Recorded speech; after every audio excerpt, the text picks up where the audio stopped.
सुनिए डॉक्टर श्याम सुंदर पाराशर जी की यह अनमोल कथा। आज की इस प्रथम दिवसीय कथा के भाग 1 के अंतर्गत आप लोग भक्तों ब्रह्मानंद किस प्रकार से हम प्राप्त करें और किस प्रकार से हम भी ब्रह्मानंद में मस्त रहें, इन विषयों के उपायों के बारे में आज की इस कथा में आप लोग सुनेंगे। तो परम ज्ञानमयी इस कथा को सुने बहुत ही ध्यानपूर्वक भक्तों। श्री राधे राधे। विराजमान होकर सुनेंगे उन्हें भी वही फल मिलेगा जो श्रीमद् भागवत का ज्ञान यज्ञ कराने में, सप्ताह ज्ञान यज्ञ कराने से आयोजक को जो फल मिलता है वो आपको यहाँ बैठे ही बैठे मिल जाएगा। देखिए, आप अपने घर में जब श्रीमद् भागवत यज्ञ करवाते हैं तो प्रायः कराने वाले सुन नहीं पाते। समधी जी आ रहे हैं और फलाने मित्री जी आ रहे हैं और फलाने ढकाने आ रहे हैं, तो अपने आपके परिवार में जब आयोजन होता है तो आप उनकी व्यवस्था में आपका चित्त इतना व्यग्र होता है कि आप एकाग्र चित्त होकर कथा सुनना भी चाहें तो नहीं सुन पाएंगे। इसलिए यहाँ आकर के एक तो धाम में कई गुना अधिक फल मिलता है, तो आप अपने घर में कराएं भी तो खर्चा ज़्यादा आएगा, व्यवस्था ज़्यादा बढ़ेगी और व्यग्रचित्त होने के नाते सुन भी ठीक नहीं पाएंगे। और यहाँ आकर के आपको कोई प्रपंच ज़्यादा करने की ज़रूरत नहीं है। आओ तो वेलकम, जाओ तो भीड़ कम। क्योंकि ये आयोजन हम तो केवल श्रोता बन करके बैठे हैं, बाकी तो सब वृंदावन धाम में बिहारी जी करा रहे हैं। तो चित्त भी एकाग्र होकर के आप कथा सुन सकेंगे। बहुत व्यवहारिकता नहीं होती, औपचारिकताएं बहुत नहीं होती, और कदाचित कोई थोड़ी बहुत ऊंच नीच हो भी जाए तो कोई ज़्यादा बुरा नहीं मानते। आपके घर में आयोजन है, फिर हो जाए तो लोग नाक चढ़ा लेंगे, परंतु धाम में कुछ थोड़ा बहुत हो जाए तो कहते हैं कोई बात नहीं, बाहर से आए हैं और धाम में कर रहे हैं, जैसी हो जाए ठीक है भाई। उतना लोग माइंड नहीं करते। और लाभ पुण्य की दृष्टि से देखा जाए तो 100 गुना अधिक है। दूसरी बात, घर में कराएंगे तो केवल भागवत का ही फल पाएंगे। यहां कराने में फल तो 100 गुना अधिक है, और साथ में जो वृंदावन धाम का 7 दिन तक वास भी प्राप्त हो रहा है। एक दिन वास का कितना महत्व है, आपको 7 दिन का निवास भी मिल रहा है, और निवास के साथ साथ होली महोत्सव का आनंद भी रंगारंग हो रहा है। वैसे ये कथा 7 दिन पहले होने वाली थी, 18 फरवरी से थी, पर संयोग ऐसा बना कि सनातन सेवा, हरि सेवा उदासीन आश्रम भीलवाड़ा राजस्थान में, वहाँ 3 नवयुवकों ने संन्यास दीक्षा ली। और आश्चर्य की बात, तीनों ही नवयुवक अपने माता पिता की एक ही संतान, इकलौते, और तीनों ने संन्यास दीक्षा ली एक साथ। उसका बड़ा भारी महोत्सव संतों ने मनाया। उदासीन संप्रदाय के बड़े बड़े महात्मा सब पधारे। वृंदावन धाम से भी रमण रेती से हमारे रमण रेती वाले महाराज पूज्य श्री महामंडलेश्वर गुरु शरणानंद जी महाराज, वो भी पधारे, और भी विशिष्ट संत महा विद्वान सब पधारे। बहुत विशाल आयोजन हुआ। आस्था भजन पर उसका टेलीकास्ट भी था, और अब आस्था पर भी उसका विशेष प्रसारण आएगा। तो उन्होंने विशेष आग्रह किया, तो हमने कहा हमको भी डबल लाभ मिलेगा। ये तो हमारे घर का कार्यक्रम है, थोड़ा आगे पीछे हो जाए तो अपने हाथ में है भाई। बाकी हमने कहा इतने संतों का दर्शन और कथा तो है ही है, कथा के साथ साथ सनातन एक विशाल यात्रा वहाँ पर निकाली गई थी। सनातन धर्म का ये बहुत बड़ा भव्य आयोजन था। इसलिए हमने होली से पहले निपटाने की बहुत कोशिश करी, परंतु ठाकुर जी ने आगे पीछे करके बोले होली में ही होना चाहिए। हमने कहा होली में आएगा कौन भैया, सब व्यक्ति अपने अपने घर की होली मनाना चाहते हैं। होली के पहले तक तो आ जाएंगे, परंतु होली तो अपने घर की ही मनाना चाहेंगे।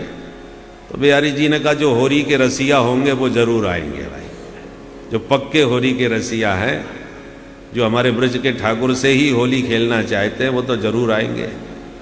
तो हमको आशा यार बहुत कम थी, परंतु फिर भी प्रथम दिन के हिसाब से जो हम उपस्थिति देख रहे हैं उससे लगता है अब की बार जो आए हैं वो पक्के एकदम बिहारी जी के रसिक हैं,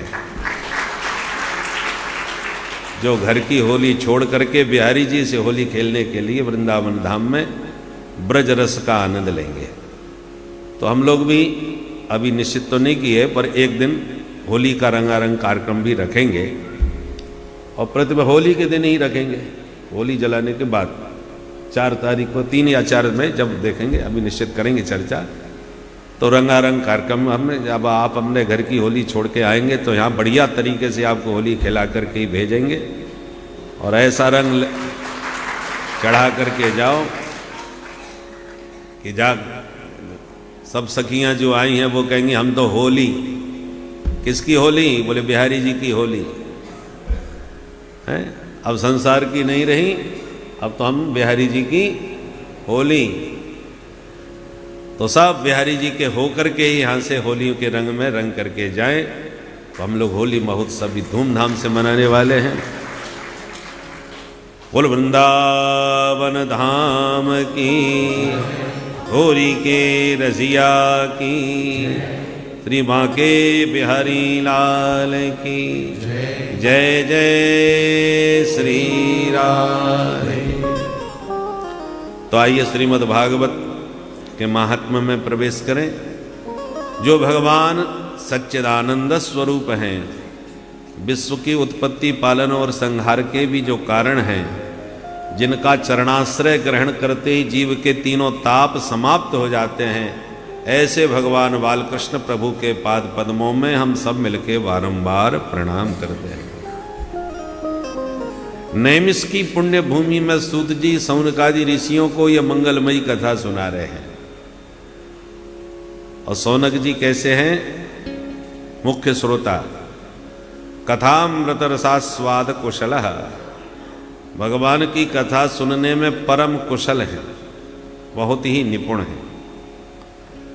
जो हाथ जोड़ करके निवेदन किए सूत जी महाराज से, अज्ञान ध्वांत विध्वंस कोटि सूर्य समप्रभ, सूताख्या ही कथा सारम मम कर्ण रसायनम। हे सूत जी महाराज, हम सबका हृदय अज्ञान के अंधकार से भरा हुआ है, और आपके पास करोड़ों सूर्य के समान ज्ञान का भंडार है, ज्ञान का प्रकाश है। करोड़ों सूरज उग जाएं तब भी भीतर के अंधकार को दूर नहीं कर सकते। भीतर का अंधकार क्या है? अज्ञान। अंधेरा कब होता है? रात में। तो भीतर रात क्या है? मोह निशा। जो संसार में हमारे अत्यधिक मोह हो गया है, ये मोह ही रात्रि है, और इस मोह की रात्रि में अज्ञान का अंधकार छाया हुआ है हमारे भीतर। उस अंधेरे को सूर्य की किरण दूर नहीं कर सकती, तो कौन दूर करेगा? सदगुरुदेव भगवान के जो वचन होते हैं, संतों की जो वाणी होती है, वो सूर्य की किरण की तरह होती है। सूर्य की किरण प्रकट हुई कि अंधकार भागा, रात्रि समाप्त। उसी प्रकार बंदव गुरुपद कंज कृपा सिंधु नर रूप हरि। नर रूप में जो साक्षात नारायण गुरुदेव भगवान होते हैं, वो क्या करते हैं?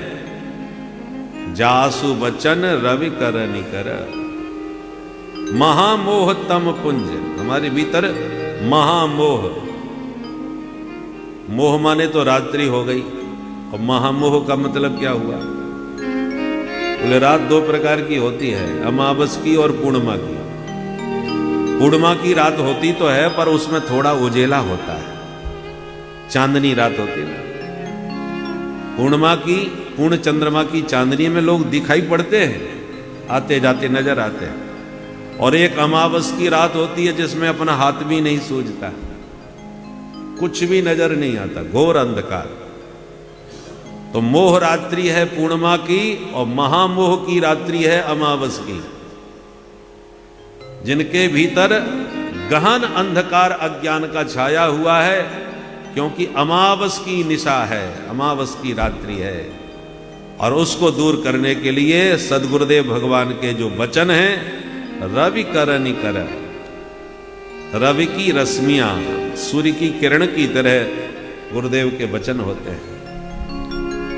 और गुरुदेव के जो वचन हैं जब कान के द्वारा हृदय में जाते हैं तो हमारा अज्ञान का अंधकार भी मिटा देते हैं और मोह की निशा भी समाप्त कर देते हैं। बोल गुरुदेव भगवान की। इसलिए हे सूत जी महाराज, आज कृपा करके हमें ये बतावे, भगवान की कथा तो अनंत है, हरि अनंत, हरि कथा अनंता। इतना ना समय है हमारे पास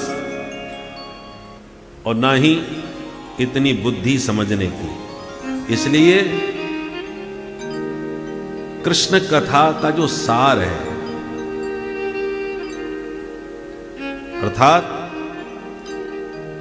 कथा नहीं, कथा सारम, सार सार महत्वपूर्ण जो प्रभु के चरित्र हैं, आख्या ही।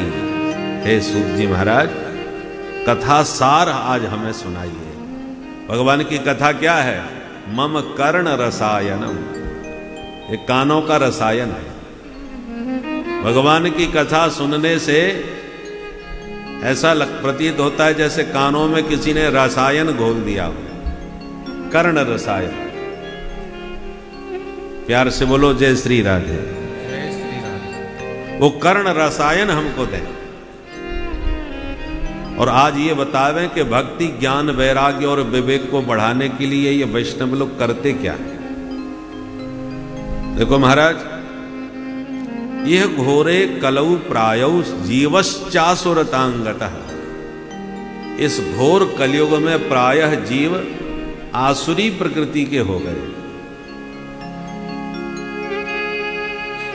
जीवश्चासुरतांगतः, असुर, असुर का मतलब जानते हैं? असु माने प्राण, असु प्राणान रक्षति इति असुरः, जो सिर्फ अपने प्राण बचाना चाहते हैं, शरीर को ही आत्मा मानते हैं और अपने प्राण रक्षा में ही लगे रहते हैं। जीवन का उद्देश्य क्या है, जीवन का सदुपयोग क्या है, उससे मतलब नहीं। बस हम जिंदा रहें, हम अजर अमर हो जाएं। तो अपने आप को ही जो जीवित और अजर अमर बनाने में लगे रहते हैं, वो उन प्राणियों को असुर कहते हैं। बोलो राधे राधे। और कलयुग में ऐसे आसुरी प्रकृति के लोग बहुत बढ़ जाएंगे। तो खाओ पियो मौज करो और कुछ ऐसा खाओ पियो कि हमेशा जवान बने रहें और सदा जिंदा बने रहें।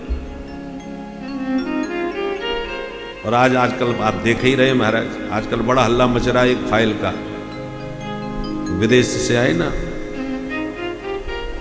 कि अपने शक्ति को बढ़ाए रखने के लिए, चिर यौवन बनाए रखने के लिए कितने छोटे छोटे बच्चों की हत्या करते हैं, उनका रक्तपान करते हैं। ऐसे तो महाराज प्राचीन काल के राक्षस भी नहीं रहे होंगे जितने आज के आसुरी जीव हो गए हैं कलयुग में। छोटे छोटे बच्चों की हत्या कि हम स्वस्थ मस्त हमेशा बने रहें, इसके लिए। तो भागवत में व्यास जी कह रहे हैं, श्री सौनक जी कह रहे हैं, यह घोरे कलौ प्रायौ, इस घोर कलयुग में प्रायः व्यक्तियों की प्रकृति कैसी हो गई है? असुरतांगतः, जीवश्चासुरतांगतः, आसुरी प्रकृति के मनुष्य हो। ऐसे असुर प्रकृति के प्राणी क्लेशाक्रांतस्य, हमेशा क्लेश से, कष्ट से, समस्याओं से आक्रांत रहते। ऐसे क्लेशाक्रांत कलयुग के कलुषित प्राणियों का कलिकाल में कैसे कल्याण होगा, वो कृपा करके बताएं। जो पवित्र को भी पवित्र, कल्याण का भी कल्याण कर दे, ऐसा भगवत प्राप्ति का सरल से सरल जो साधन समझते हो वो बतावें। कृष्ण प्राप्ति करम सस्वत साधनम तद बदाधुना। भगवान की प्राप्ति के साधन बहुत हैं, पर कलयुग के प्राणी जो साधन कर सकें ऐसा कोई सरल साधन हमें बतावें, क्योंकि आपके ऊपर भगवान गुरुदेव की विशेष कृपा है। चिंतामणि लौकिक सुख देती है और कल्पवृक्ष स्वर्ग की संपदा को ला करके दे सकता है, परंतु गुरुदेव भगवान की कृपा हो तो योगी दुर्लभ वैकुंठ भी शिष्य को सहज भाव से सुलभ हो सकता है। बोल गुरुदेव भगवान की जय। सुन करके सूत जी बड़े खुश हो गए। महात्माओं, तुम्हारे मन में जो मेरे प्रति श्रद्धा और प्रीति है उसे देखते हुए सभी शास्त्रों का सार तुम्हें सुनाऊंगा, सावधान होकर के सुनिए। ये जो संसार है, जो भी तुम्हें दिख रहा है, वो धीरे धीरे काल के मुख में जाने वाला है। शाश्वत नहीं है, अशाश्वत है। शाश्वत माने सदा बना रहे, अशाश्वत माने जो आज है कल का पता नहीं। अब संसार की कोई भी व्यक्ति हो या वस्तु हो, ठीक से देख कर सोच के बताओ, ऐसी कोई वस्तु है जो हमेशा ऐसी ही रहे? नहीं। बड़े बड़े राजाओं के जो किले थे, एक जमाना था उनका क्या रुतबा था, और आज देखो महाराज खंडर हो गए। जैसे पहले थे अब नहीं रहे। और अब जो बन रहे हैं भव्य, वो ऐसे ही बने रहेंगे? असंभव, वो भी खंडर हो जाएंगे। हम पहले बच्चे थे, फिर जवान हो गए, फिर बुढ़े हो गए। तो ये संसार सरकता रहता है, चलायमान है, इसलिए इसको संसार कहते हैं। संसरति इति संसार, जो सरकता जाए उसका नाम संसार। और सरकते सरकते काल के मुख में समा जाता है, और काल के नाम से हमको भय लगता है। तो काल व्याल मुखग्रास त्रास निर्णास हेतवे। काल रूपी ब्याल, ब्याल माने सर्प, जो मुंह फाड़ के सबको खाए जा रहा है। हम भी सरकते जा रहे हैं उसी की तरफ। 25 के हो गए, 50 के हो गए, 75 के हो गए, और धीरे धीरे कब सरक गए पता नहीं चला। जितने आए हैं वो सब ऐसी सरकते हुए काल के मुख में समा जाते हैं। तो काल ब्याल मुखग्रास, और जाने से, काल के मुख में जाने से लगता है भय, तो त्रास निर्णास हेतु, उसी त्रास से माने उसके भय से मुक्त करने के लिए, कि काल का भय आपके मन से मिट जाए, इसी कार्य के लिए श्रीमद्भागवतम शास्त्रम कलौ कीरेण भाषितम। श्रीमद्भागवत शास्त्र का प्राकट्य हुआ है, जिसके सुनने से काल का भय मन से मिट जाता है। कीरेण भाषितम, कीरेण माने, कीर माने तोता, कीरेण सुकेन भाषितम। इसलिए व्यासनंदन सुखदेव भगवान ने काल भय को मिटाने के लिए ही श्रीमद् भागवत शास्त्र को प्रकट किया है। परीक्षित के सामने यही समस्या थी कि मैं 7वें दिन मरने वाला हूं, तो सब छोड़कर गंगा के किनारे भोजन पानी छोड़ के बैठ गए परीक्षित। हजारों संत पहुंचे। सुखदेव जी जब कथा सुनाने के लिए बैठे, स्वर्ग के देवताओं को पता चला तो देवता अमृत का कलश लेकर के आ गए और सुखदेव जी के सामने प्रणाम करके बोले, महाराज ये अमृत परीक्षित को पिला दो, और जो भागवत अमृत आप इनको पिलाने वाले हैं वो हमें पिला दो, विनिमय हो जाए। हमारे स्वर्ग का अमृत ये पी लें और इनको पिलाने वाला अमृत आप हमें पिला दें। सुखदेव जी बड़ी जोर से हंसे और बोले, देवताओं तुम महा ठगिया हो भाई, कांच का टुकड़ा हमें देकर हमसे बदले में करोड़ों की मणि मांग रहे हो। क्व स्वधा क्व कथा लोके क्व कांच क्व मणिर्महान् ब्रह्मरातो विचार्यैवं तदा देवान् जहासः। देवताओं का उपहास करके सुखदेव जी ने उनको वहां से लौटा दिया, भगा दिया। न ददौ स कथामृतम, कथामृत नहीं दिया देवताओं को। क्यों नहीं दिया? क्योंकि देवताओं में देवत्व का अभिमान भरा हुआ था कि हम स्वर्ग के देवता हैं और ये मरण धर्मा मनुष्य हैं। इन तुच्छ मनुष्यों के साथ बैठ करके हम कथा नहीं सुन सकते। तो सुखदेव जी ने मन में सोचा कि देवादिदेव महादेव जो विश्वनाथ हैं वो तो पक्षियों के साथ बैठ करके भी राम कथा सुन लेते हैं कागभूषुंड जी से, और ये तुच्छ देवता ऋषि महर्षियों के साथ बैठ के भी भागवतामृत पीने को तैयार नहीं है। इस अहंकार को अनुभव करके ही सुखदेव जी ने उनको फटकार के भगा दिया। अभक्तांस्तांश्च विज्ञाय, तुम अभक्त हो, और भागवत भक्तों की कथा है। भक्त हृदय ही सुन सकता है, अहंकारी नहीं सुन पाएगा, वो उसका पात्र नहीं है। इसलिए देवताओं को डांट के भगा दिया।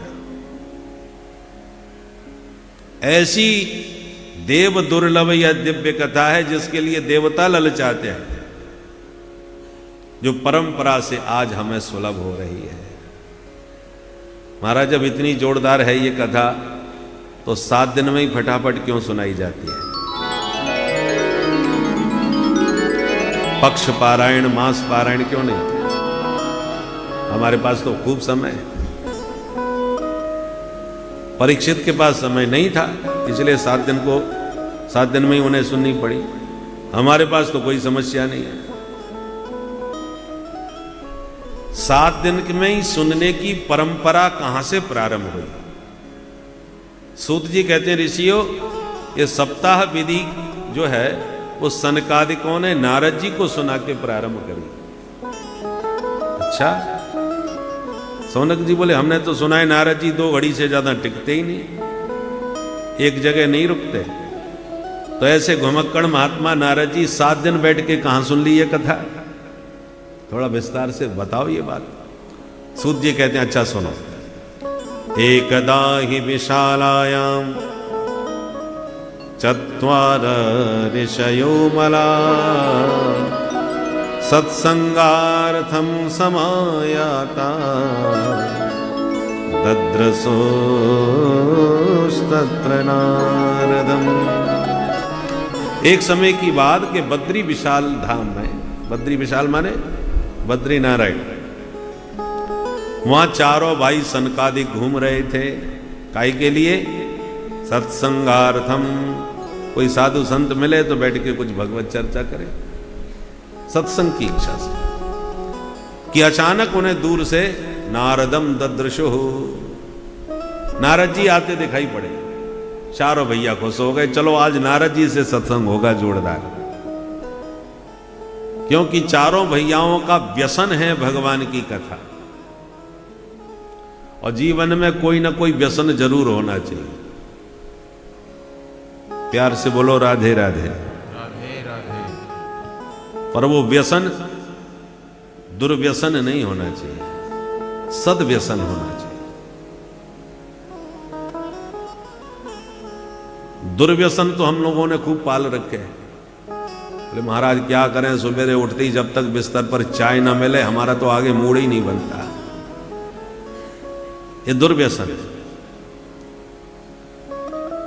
सबसे खतरनाक वही चीज होती है, खाली पेट उठते ही पहले चाय चाहिए। बहुत खतरनाक चीज है, तमाम बीमारियों की जड़। किसी ने पुड़िया का व्यसन पाल रखा है, किसी ने तंबाकू का पाल रखा है।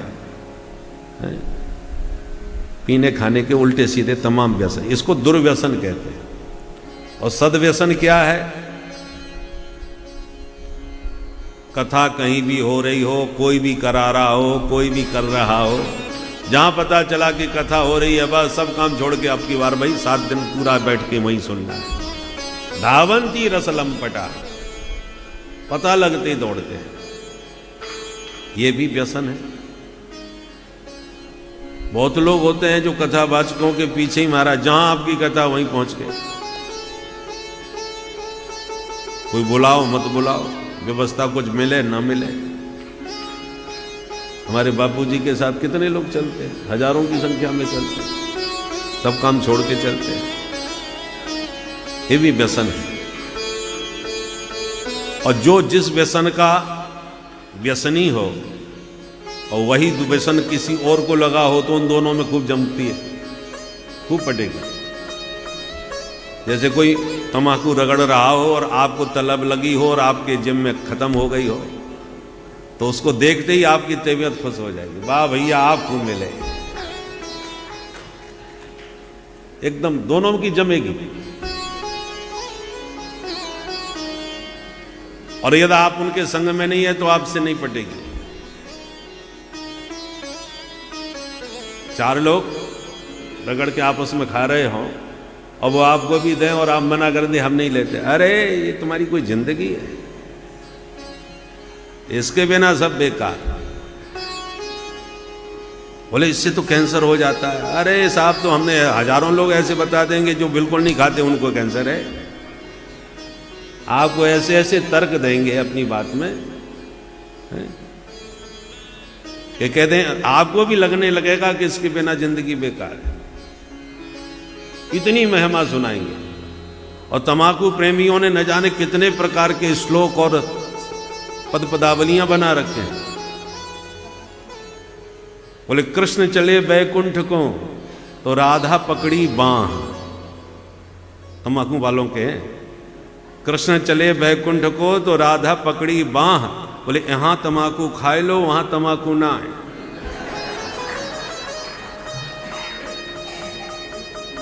ऐसे ऐसे लोग बना लेते हैं।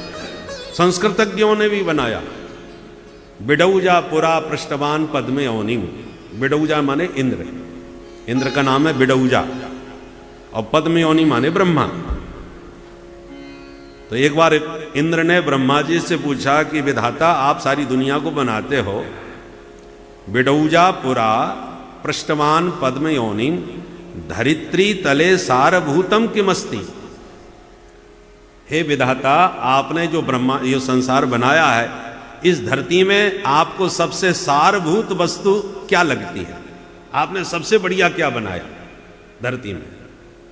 तो बिडौजा पुरा पृष्ठवान पद्म योनिम धरित्री तले सारभूतम किमस्ति। तो चतुर्भुर मुखई उत्तरम तेन दत्तम। तो ब्रह्मा जी ने चारों मुखों से उत्तर दिया। क्या? बोले तमालम तमालम तमालम तमालम। तमाल माने तमाकू, के तमाकू तमाकू तमाकू तमाकू। चारों मुखों से एक ही शब्द कहा, तमाकू तमाकू। ऐसे ऐसे रचना करके महाराज अपने पक्ष में लोग तर्क देते हैं। तो जो जिसका दीवाना बन जाता है वो दूसरे को भी उसी का दीवाना बनाने की कोशिश करता है, तभी उसकी रचती पड़ती है। तो सनकादि को कथा के दीवाने हैं। कथा मात्रैक जीवन। भगवान की कथा ही इनका जीवन है, उसके बिना नहीं रह सकते। तलब है व्यक्ति को, जब तलब लगती है तो फिर कुछ नहीं देखता। कहीं से भी मिले, कितने के भी मिले, चाहे तुम पुड़िया में खतरनाक चेहरा छाप दो, चाहे जितनी चेतावनी लिख दो, कोई फर्क नहीं पड़ता। जिनको तलब लग गई वो छोड़ने वाले नहीं है। हमने ऐसे कई बहुत निकटता से लोग देखे हैं कि डॉक्टरों ने कह दिया कि अब तुमने पी ली, अब जब जो पिया सो पिया, शराब पीने वाले, अब पियोगे तो मर जाओगे, लीवर तुम्हारा बिल्कुल खराब हो चुका है, पीना मत। परिवार ने प्रतिबंध लगाया कहीं पी ना ले, डॉक्टरों ने सख्त चेतावनी दी कभी भूल के पीना मत, मर जाओगे।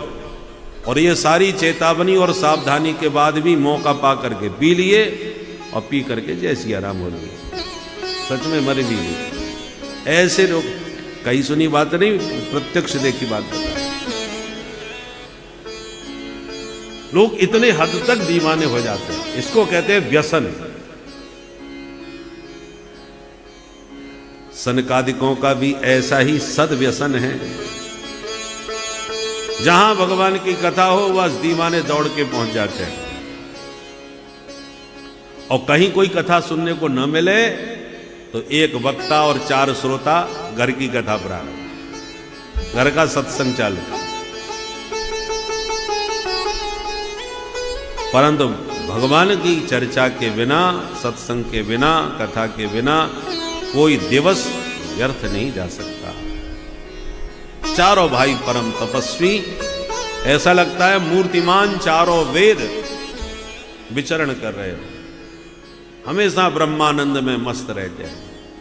ब्रह्मानंद सदा लयलीना, ब्रह्मानंद सदा लयलीना, देखत बालक बहु खालीना, देखत बालक बहु खालीना, रूप धरे जनु चार्यु वेदा, रूप धरे जनु चार्यु वेदा, सबदर्शी मुनि विगत विभेदा,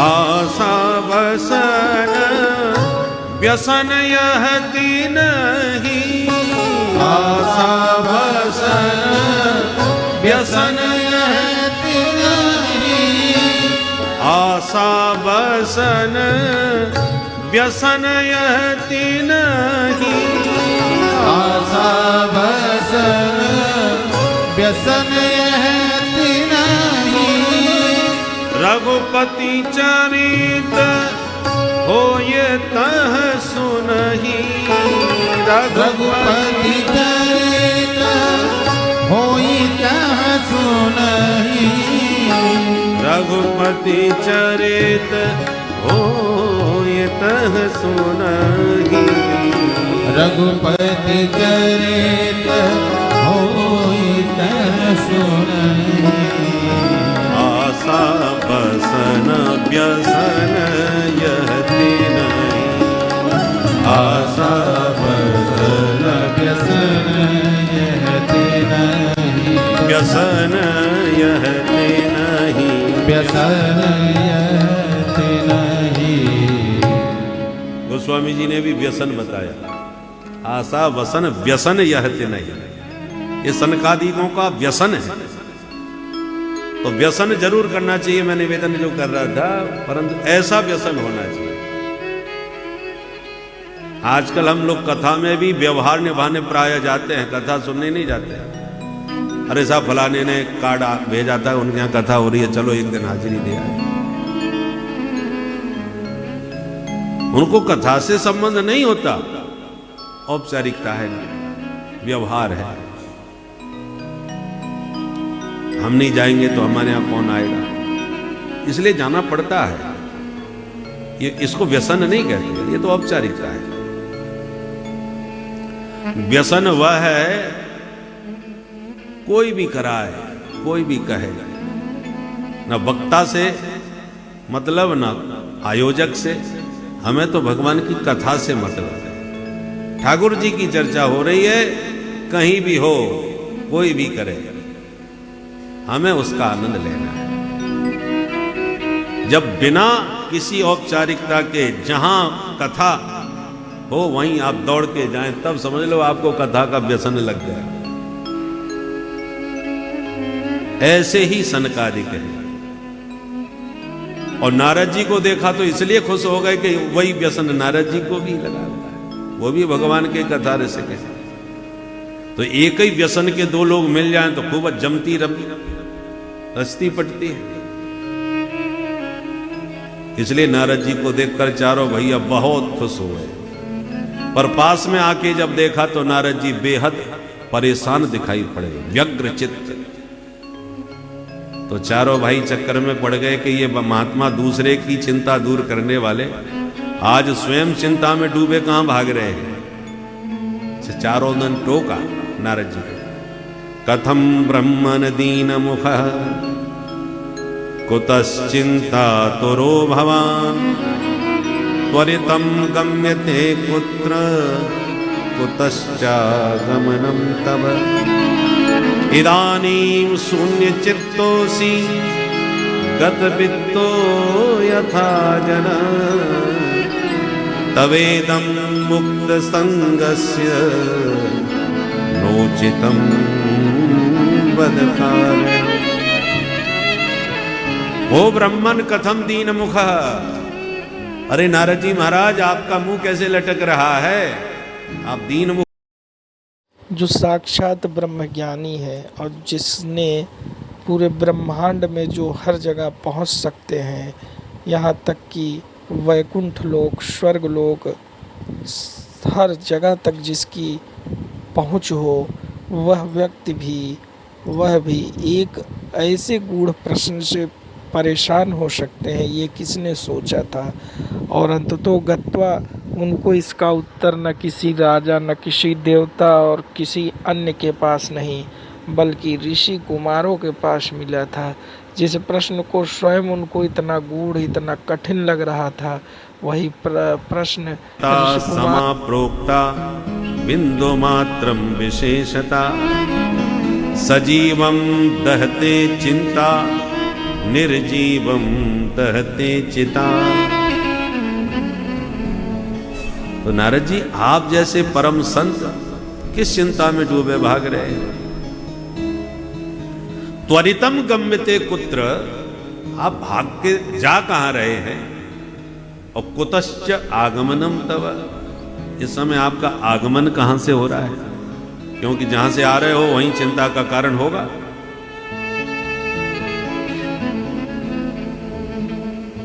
इस समय आपका मुख ऐसे लग रहा है नारद जी महाराज जैसे महान कंजूस व्यक्ति का किसी ने पर्स लूट लिया हो या जेब काट ली हो। तो होली खेलने आते हैं, बिहारी जी के दर्शन करने जाते हैं, बाद में आया महाराज चैन चली गई, 4 तोला की थी, पर्स चला गया महाराज, सब चला गया। ऐसे बहुत से लोग आते। बिहारी जी है ना, तस्कराणाम पतये नमो नमः, वेद भगवान कह रहे हैं। चोर जार शिखामणि,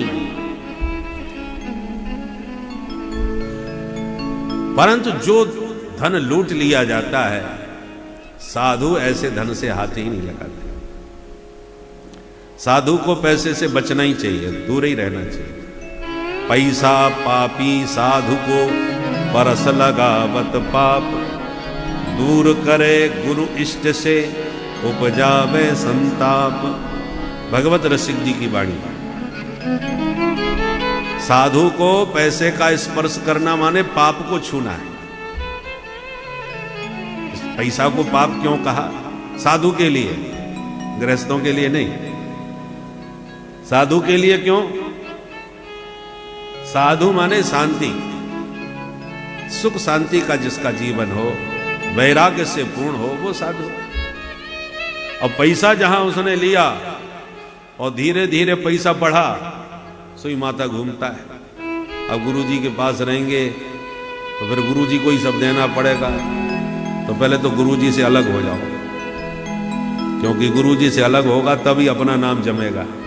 तभी अपना आश्रम बढ़िया बनेगा, तभी अपनी पहचान बढ़िया बनेगी, तभी अपने चेला अपने बनेंगे, नहीं तो गुरु जी के ही बनेंगे सब। विशाल वृक्ष के नीचे दूसरा वृक्ष पल्लवित नहीं हो पाता, दूसरा वृक्ष बनेगा। वृक्ष से ही वृक्ष पैदा होता है, पर उस वृक्ष के लिए दूसरा स्थान चाहिए। वृक्ष के नीचे वृक्ष नहीं पनपता।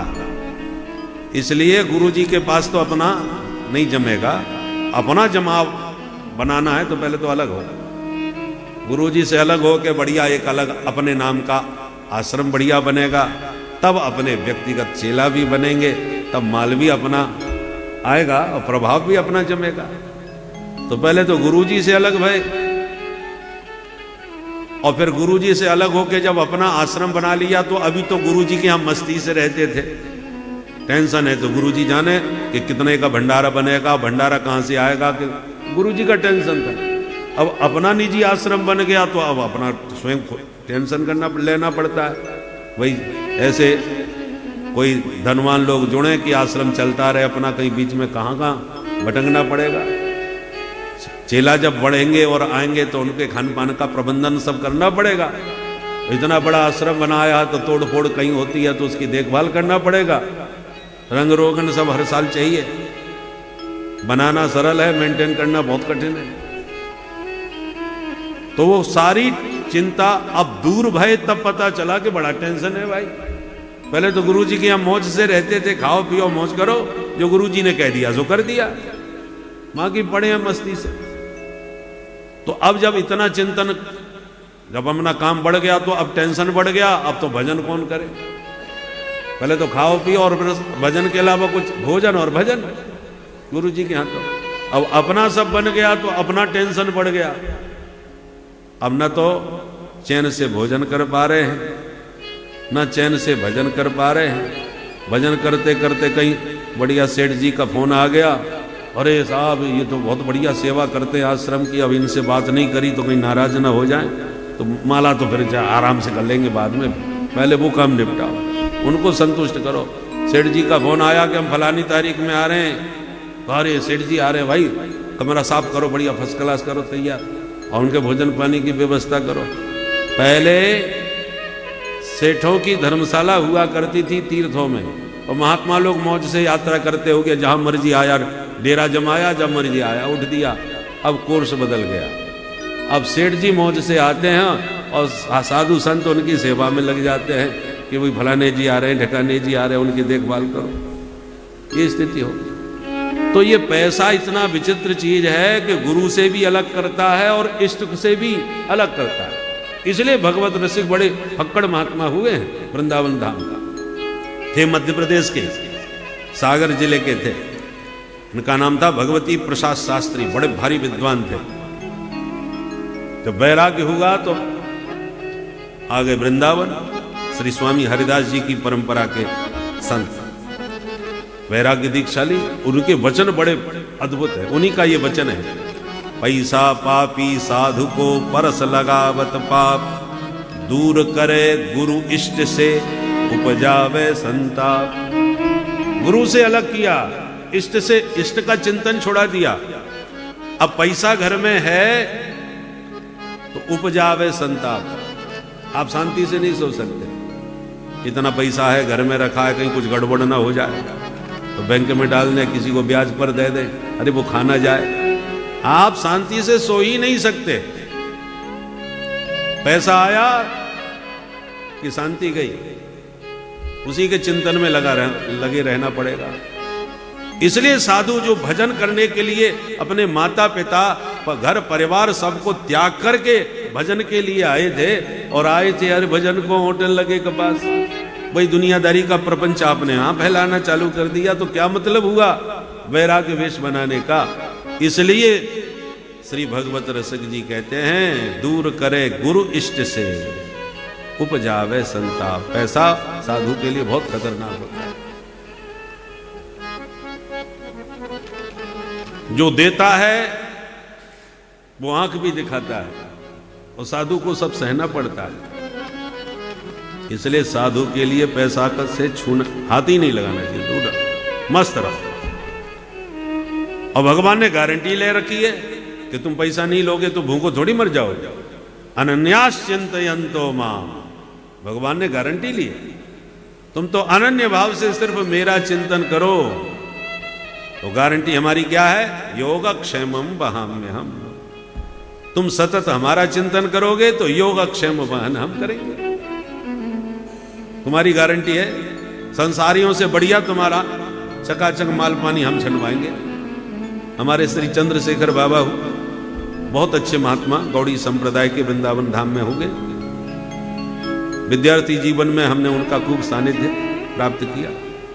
वो हमेशा कहा करते थे, बड़े भजनानंदी संत थे, वो कहते हैं आजकल हम सुन रहे हैं दुनिया भूखों मर रही है, और वृंदावन में हम देख रहे हैं जो साधु ब्राह्मण बेचारे खा खा के बीमार पड़ रहे हैं। यहां भंडारा वहां भंडारा पा पा करके बीमार हो जाते हैं। तो भजन में केवल भजन न भी करो, वेश मात्र बना लो तो आनंद ही आनंद हो जाता है। मूड मुड़ाए 3 गुण जावे सर की खाज, खाने को लड्डू मिले लोग कहें महाराज। केवल भेष मात्र बना लो तो चकाचक घुटने लगती है। ठाकुर जी के भेष में ये चमत्कार है। और कहीं सच में भजन करने लग जाओ फिर तो कहना ही क्या। देख लो प्रेमानंद जी महाराज, भजनानंदी महात्मा राधे राधे कर रहे थे वृंदावन में आकर के। हम लोग बचपन में अभी बहुत ज्यादा समय नहीं हुआ, घूमने जाते थे सवेरे तो देखते थे बगीचा में अपना प्रवचन करते थे पकड़ मार, और प्रवचन करते करते राधे राधे करते हुए महाराज ऐसा राधे राधे का डंका बजाया कि आज विश्व में जहां कहीं भी देश किसी विश्व के किसी कहीं कोई जो सनातनी होगा शायद ही कोई होगा जो प्रेमानंद बाबा को ना जाने। सब जगह राधे राधे का डंका बजा दिया। बताओ कोई पुरुषार्थ करके कोई उद्योगपति इतनी प्रतिष्ठा दे सकता है क्या? कोई नहीं रह सकता। बड़े बड़े चाहे उद्योगपति हो चाहे नेता अभिनेता कोई भी हो, किसी को भी फटकार सकते हैं, दुत्कार सकते हैं, किसी से कोई लेना देना नहीं। सिर्फ राधे राधे से मतलब है। मां की किसी को भी वो डांट के दुत्कार दे। इसलिए भगवान की कृपा से जो मिलता है वो दुनिया में कोई आपको नहीं दे सकता, आप कल्पना भी नहीं कर सकते। हर एक सामान्य व्यक्ति चपरासी ही क्यों ना हो, और जो प्रधानमंत्री का चपरासी बनता है तो उसमें भी गर्मी आ जाती है। वो भी बड़े बड़े नेताओं को कुछ नहीं समझता, अकड़ के बात करता है। कोई पूछा है तो आप किस पोस्ट पर हैं साहब? बोले हम तो चपरासी हैं। चपरासी में इतनी गर्मी? साहब पीएम साहब के हम ही चपरासी हैं, हम ही फाइल अंदर पहुंचाते हैं, हम ही लोगों से मिलवाते हैं। कोई भी हो, बड़े एक सामान्य अधिकारी से जुड़ने पर व्यक्ति में इतनी गर्मी आ जाती है, तो अनंत कोट ब्रह्मांड नायक परमात्मा के साथ जो जुड़ चुका है उसे क्यों नहीं आएगी गर्मी भाई? दासो हम कौशलेन्द्रस्य, हम प्रभु के दास हैं, इस बात का अभिमान होना चाहिए। अस अभिमान जाय जनि भोरे, अस अभिमान जाय जनि भोरे, ये अभिमान होना चाहिए। अस अभिमान जाय जनि भोरे, अस अभिमान जाय जनि भोरे, मैं सेवक रघुपति पति मोरे, मैं सेवक रघुपति पति मोरे, मैं सेवक रघुपति पति मोरे, मैं सेवक रघुपति पति मोरे, मैं सेवक पति मोरे, मैं सेवक पति पति मोरे, अस अभिमान जाए जनि भोरे, अस अभिमान जाए, अभिमान जाए, अभिमान जाए। ये अभिमान कभी नहीं जाना चाहिए। होना चाहिए गर्व कि हम प्रभु के दास हैं। इसलिए दासत्व का अभिमान होना चाहिए। भगवान की कृपा का अभिमान सार्थक अभिमान है। एक राजा ने अपने राज्य में डिंडिम घोष कर दिया कि मेरे राज्य, वो परम वैष्णव राजा था, बोले मेरे राज्य में कोई हिंसा नहीं कर सकता, किसी भी जीव जंतु को मार नहीं सकता, सख्त निर्देश था। अब जो मल्लाह होते हैं मछली पकड़ने वाले, उनको टेंशन हो गया, किसी को भी नहीं मार सकते, हमारा तो धंधा ही चौपट हो गया। तो एक मल्लाह बेचारा नहीं माना मन, रिस्क लिया, घनघोर जंगल में जाकर के और नदी में जाल फेंकने लगा, मछली पकड़ने लगा कि यहां कौन आएगा देखने, किसी को क्या पता चलेगा। संयोग से राजा अपने दल बल के साथ उधर से ही निकल पड़े, कहीं जा रहे थे कि यात्रा, रास्ता वहीं से था। तो जो राजा को आते देखा, अब वो घबराया, अब मैं बचने वाला नहीं, क्या करूं, कैसे बचूं। या पूछेंगे कि तुम यहां क्या कर रहे थे, पकड़ में तो आ जाऊंगा, जंगल में कोई क्या करने जाएगा, हिंसा करने के लिए, जीव जंतुओं को मारने के लिए आया होगा। उसको एक युक्ति सूझी, उसने जाल तो पानी में ही छोड़ा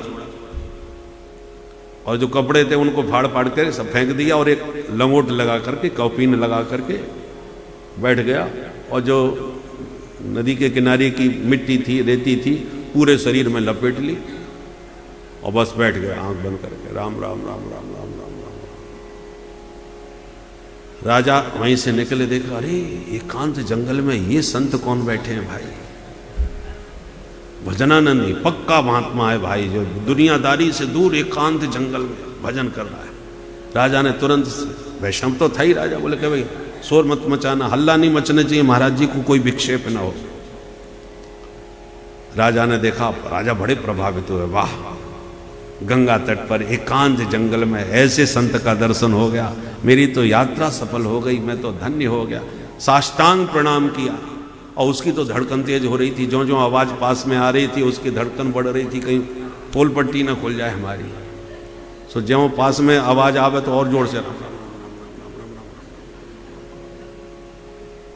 अब राजा ने साष्टांग प्रणाम किया और कुछ मुद्राएं निकाल करके रखी चरणों में। अब वो तो पक्का आंख बंद किए, देख ही नहीं रहा था, पर आवाज सुनाई पड़ रही थी कि कुछ हो रहा है। तो अब महाराज ने स्वर्ण मुद्राएं निकाल के रखी, तो जो उनके जितने भी सैनिक और अनुचर जो आ रहे थे, उन्होंने भी कुछ न कुछ चढ़ाना चालू किया। स्वर्ण मुद्राओं का ढेर लग गया और प्रणाम करके राजा निकल गए। जब आवाज दूर चली गई, आसपास कोई आवाज नहीं रही, तो धीरे धीरे उसने आंख खोल के चारों तरफ देखा, हाँ अब कोई नहीं, किसी प्रकार का कोई खतरा नहीं। सामने देखा तो सोने का भंडार, इतनी सारी स्वर्ण मुद्रा है। अब तो उसके होश उड़ गए। उसने सोचा, हे भगवान, जब अपने प्राण बचाने के लिए जैसे तैसे नकली बानक साधु का बनाया, तो इतना माला माल हो गया, मैं तो जिंदगी भर कमाऊं तो भी ना कमा पाता इतना, जो तनिक राम नाम, झूठा नाम, झूठे प्राण बचाने के लिए झूठा वेश और डर के मारे झूठा ही राम राम कर रहा था। मैं तो राम नाम से मेरा तो कोई मतलब ही नहीं था। तो नकली में जब इतना चमत्कार है तो असली में कितना चमत्कार होगा। बोलो जय सिया राम। वो पक्का भगत बन गया, बोले अब तो राम राम ही जपना है, अब कुछ नहीं करना है।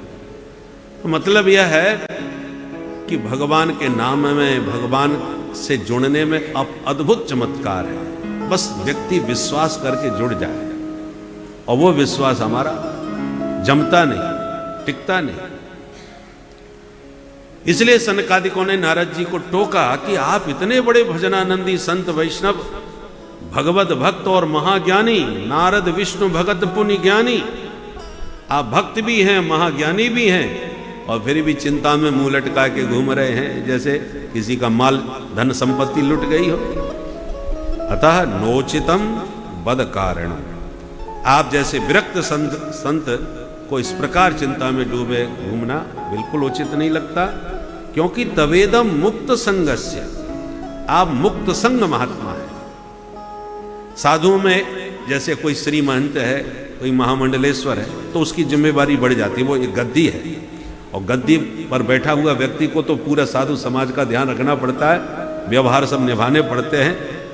गृहस्थ के यहाँ 5-7 लोगों का ही भोजन बनता है एक दिन में, उनके यहाँ 50-25 रोज ही प्रसाद पाने वाले महात्मा रहते हैं, तो कैसे चलेगा? वो दायित्व तो उनका होता है, इसलिए उनको धन लेना पड़ता है, व्यवस्था सब संभालनी पड़ती है। पर नारद जी आपका तो कोई आश्रम छोड़ो, झोंपड़ी तक नहीं, क्योंकि एक जगह जब टिकते ही नहीं तो कहाँ झोंपड़ी बनाए और काय के लिए बनाए? तो तवेदम मुक्त संगस्य, आप बिल्कुल मुक्त संग महात्मा है, संग्रह परिग्रह से बिल्कुल विनिर्मुक्त। और इतने बड़े मुक्त महात्मा हो के भी आप मुंह लटकाए ऐसे घूम रहे हो, ये बिल्कुल उचित नहीं है। अपनी चिंता का कारण बताएं। तब नारद बोले, भैया आप बिल्कुल ठीक कह रहे हो, अब मैं क्यों परेशान हूं वो सुनो। अहम तु पृथ्वीं यातो ज्ञात्वा सर्वोत्तमामिति पुष्करं च प्रयागं च काशीं गोदावरीं तथा हरिक्षेत्रं कुरुक्षेत्रं श्रीरंगं सेतुबंधनम् एवमादिषु तीर्थेषु भ्रममाण इतस्ततः। अब नारद जी अपनी समस्या सुनाए। बोले, भैया आप लोगों की तरह हम भी सत्संग प्रेमी हैं, भगवत चर्चा सुनने के लिए आतुर रहते हैं, और भगवत चर्चा का आनंद तो केवल भूलोक में है। स्वर्गे सत्ते च कैलासे वैकुंठे नास्तयम रस, स्वर्ग में नहीं है, वहां भोग की प्रधानता है। सत्यलोक में जाओ, ब्रह्मलोक, कैलाश पर्वत पर जाओ, कहीं भी चले जाओ, किसी भी धाम में चले जाओ, भगवत कथा का आनंद, सत्संग का आनंद आपको कहीं नहीं मिलेगा, ये केवल भूलोक में मिलेगा। इसलिए ज्ञात्वा सर्वोत्तमामिति, भूलोक ही सर्वोत्तम लोक है, ऐसा जान करके मैं भूलोक में आया। अब देखिए, भू माने पृथ्वी, पृथ्वी तो बहुत बड़ी है, पर पृथ्वी पर मैं आया सर्वोत्तम मान करके, और जब शहरों का नाम लिया तो केवल भारतवर्ष के शहरों का नाम लिया। मैं अमेरिका गया, जापान गया, ऐसा नहीं कहा, किसी देश का नाम नहीं लिया। कहां कहां गए पृथ्वी पर? बोले पुष्करम च प्रयागम च काशीं गोदावरीं तथा। ये तो भारत के ही शहर हैं, कोई विदेश की चर्चा तो नहीं है। इससे क्या सिद्ध हुआ? भूलोक में सर्वोत्तम यदि कोई है तो केवल भारत भूमि है। बोल भारत माता की जय। इसलिए बड़े बड़े दिव्य देवता यदि आते हैं तो भूलोक में भारतवर्ष में ही पधारते हैं। भारत के तीर्थों में विचरण किए नारद जी, यही सर्वोत्तम भूमि है। अच्छा, एक बात और ध्यान देने की है, केवल हम सनातनियों के सदग्रंथों में ही भारतवर्ष का वर्णन है। भारत भूमि का, भारत के तीर्थों का वर्णन मिलेगा तो केवल सनातन धर्म के सदग्रंथों में ही मिलेगा, और किसी भी धर्मियों के ग्रंथों में मिलने वाला नहीं है। इससे क्या सिद्ध होता है? सनातन माने भारत, भारत माने सनातन, सनातन और भारत दोनों एक दूसरे के पूरक हैं। भारत की संस्कृति सनातन धर्म की संस्कृति है। पहले भारत का क्षेत्र बहुत विशाल था,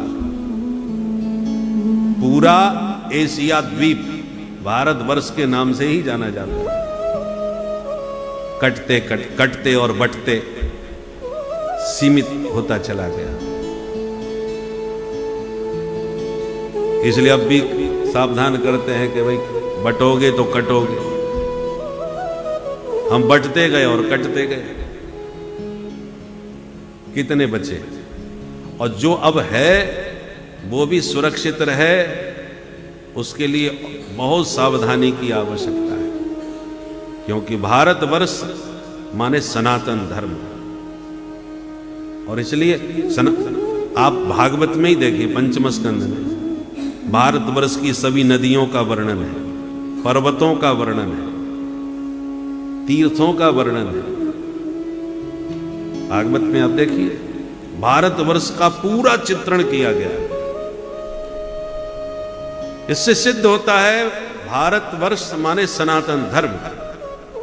सनातन धर्म के ग्रंथों में ही भारत की भूमि का महत्व वर्णन है, तीर्थों का वर्णन है। हमारे जितने प्रभु के अवतार हुए वो सब भारत में हुए, तीर्थ भी हम सनातनियों के भारत में ही हैं। माँ की कोई कहीं पैदा हुआ, कहीं से धर्म चला, कहीं, वो भारत में उसका क्या महत्व है। इसलिए हम सनातनियों को सनातन धर्म की रक्षा के लिए भारतवर्ष की रक्षा परम आवश्यक है। भारत है तो सनातन धर्म है।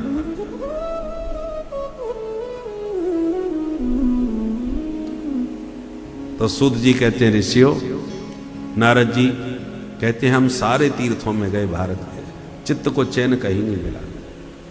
साधुओं के पास गए तो पाखंड निरता संतः, साधुओं में पाखंड बढ़ता चला जा रहा है। गृहस्थों के यहां गए तो गृहस्थ भी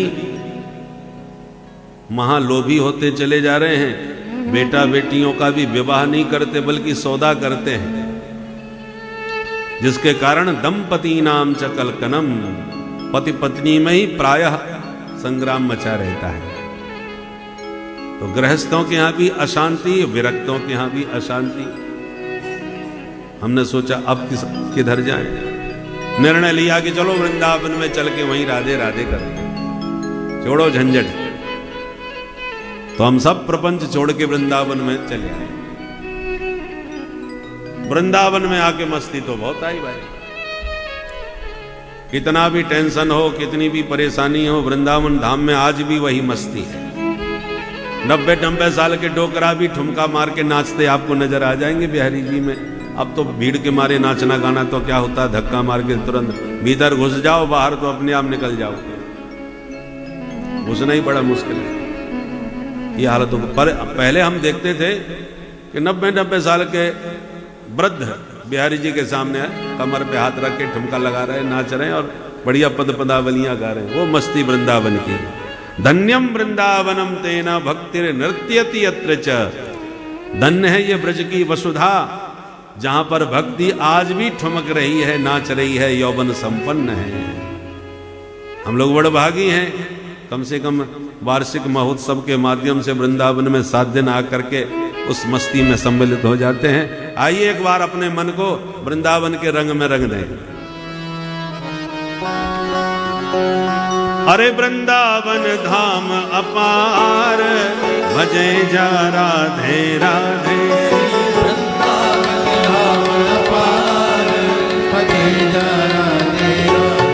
ओ वृंदावन धाम अपार, रटे जा राधे राधे। वृंदावन धाम अपार, भजे जा राधे राधे। रटे जा राधे राधे, भजे जा राधे राधे। भजे जा राधे राधे, जपे जा राधे राधे। भजे जा राधे राधे, रटे जा राधे राधे। भजे जा राधे राधे, जपे जा राधे राधे। ओ राधे राधे अलबेली सरकार, भजे जा राधे राधे। राधे अलबेली सरकार, भजे जा राधे राधे। ओ राधे सब वेदन को सार, रटे जा राधे राधे। राधे सब वेदन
रज सुंदर है, देवन को भी दुर्लभ है।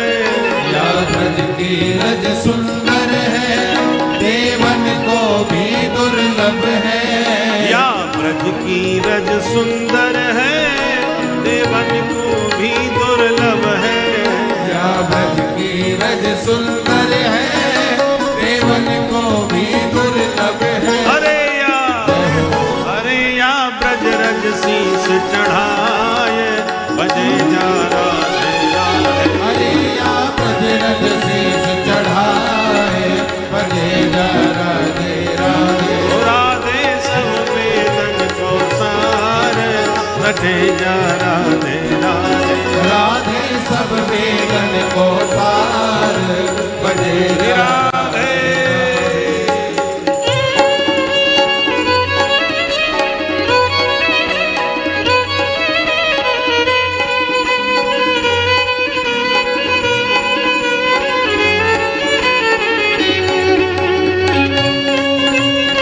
नारद जी जो स्वयं ब्रह्मा जी के पुत्र थे और सर्वविदित सर्वज्ञाता थे, किंतु उन्हें जब गूढ़ प्रश्न का उत्तर नहीं मिला तो सनत कुमारों के द्वारा उनको इस प्रश्न का उत्तर भी मिला, समाधान भी मिला, और उन्हें वह कर्म, वह कार्य पता लगा जिसके द्वारा भक्ति के दोनों पुत्र ज्ञान और वैराग्य तीनों हर्षोल्लित और प्रफुल्लित हुए। उस उपाय को ही यहाँ एक कथा के रूप में परिणित किया गया है, जिसे श्रीमद् भागवत कथा कहते हैं, जिसके अंतर्गत आपको भक्ति भी मिलेगी, ज्ञान भी मिलेगा और वैराग्य भी मिलेगा। ये साक्षात प्रभु की वांगमयी प्रस्तुति है, इसलिए संपूर्ण प्रभु का जो वर्णन है वो किस कथा के माध्यम से कहने का प्रयास किया जा रहा है, और प्रभु के संपूर्ण अवतारों की इसमें कथा है। इसलिए इससे बड़ी कथा आपको, इससे पुनीत कथा सुनने को नहीं मिलेगी। तो ध्यान से इस पूरी कथा को और इस 7 दिन के जो हमारे विशेष ये कथाएं हैं, इनको पूर्ण श्रद्धा भक्ति के साथ सुनकर प्रभु के प्रति अपने भक्ति भाव को परिलक्षित करें। भक्तों, श्री राधे राधे। राधे सब वेदन को सार, बजे जा राधे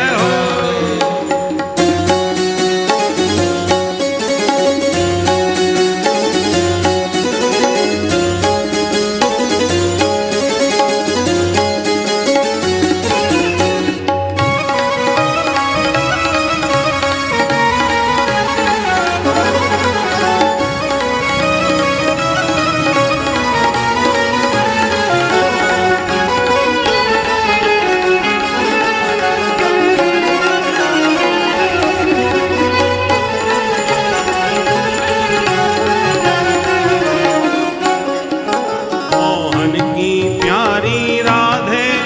वृषभान दुलारी राधे, मोहन की प्यारी राधे, वृषभान दुलारी राधे। मोहन की प्यारी राधे, वृषभान दुलारी राधे। मोहन की प्यारी राधे, वृषभान दुलारी राधे।